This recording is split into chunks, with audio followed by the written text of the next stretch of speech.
হালাল উপার্জনের কেউ সিদ্ধান্ত নিলে এটা কঠিন কিছু না।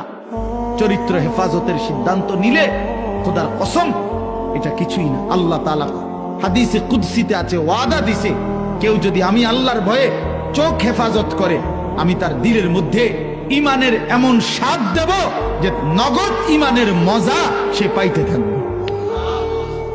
খোদার কসম এটা হাদিস। মান তারাকাহা মাখাফাতি আবদালতুহু ঈমানান ইয়াজিদু হালাওয়াতাহু ফি কলবি।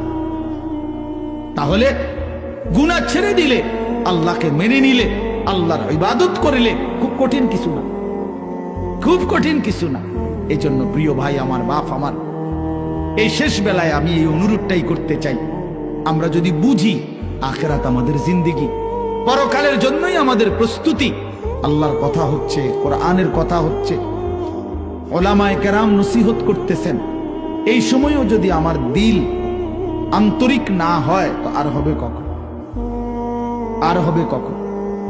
কোরআনুল কারীমের মধ্যে আছে, আল্লাহ তাআলা বলেন ফাবিআইয়ি হাদিসিন বা'দাহু ইউমিনুন।